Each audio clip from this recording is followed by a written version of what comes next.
Nick, vielen Dank. Du bist gerade aus der Probe gekommen, 2 Stunden Generalprobe für Beethovens 9. Symphonie. Du sprichst hervorragend Deutsch, deine Sprachkenntnisse sind wirklich gut. Aber... Wie bitte? Yeah. I think it's better if we do this in English, right? Nobody wants to listen to our accents anymore, do they? Certainly not mine. Yeah, mine either. All right, let's go for a stroll. All right. Shall we? You just finished the general from Beethoven's 9th.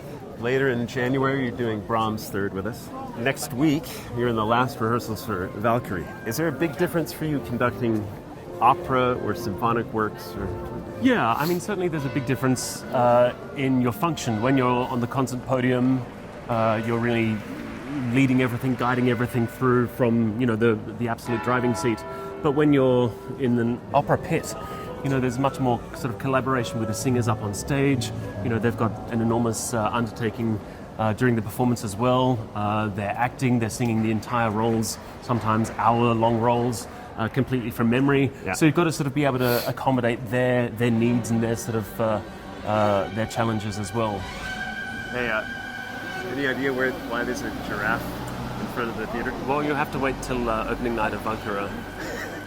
No, I'm joking. With a piece like Valkyrie, there's a lot of organization going on. Just getting things together is a lot of work. But what are your other goals during the rehearsal process? My feeling on Wagner is that it's basically a 5-hour-long recitative. There are very few moments where, a singer has an aria or like a standalone set piece.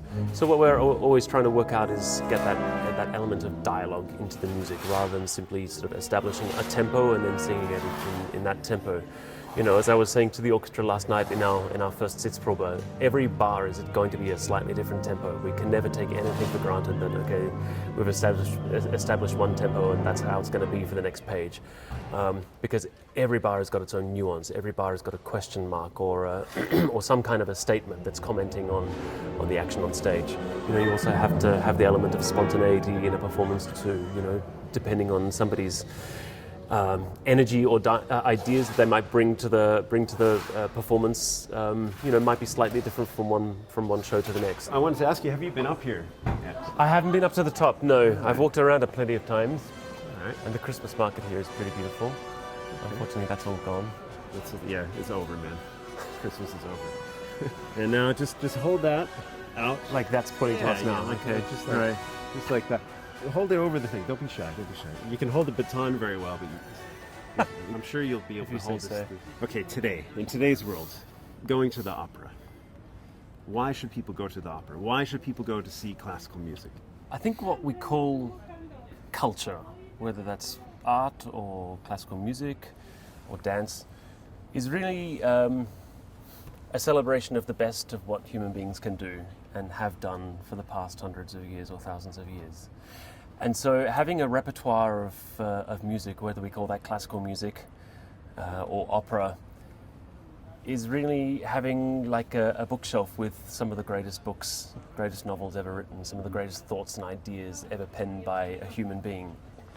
To inspire us, to give us ideas about where we've come from and where we're headed, not just individually, but as a community, as a society, as a species as well. When you go to an art gallery and you see Picasso or you see a Botticelli or something like that, it's always going to be the same. And it's beautiful and it's wonderful and you can always see different things in it.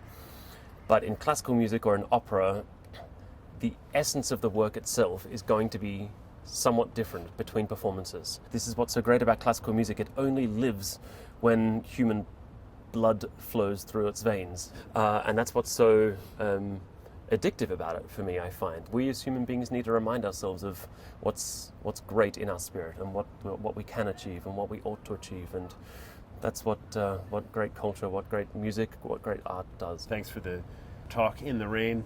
Thanks for the view. On top of my first time up here. Right. Amazing. Cool. Great. Thanks a lot, man. Nice. Goodie.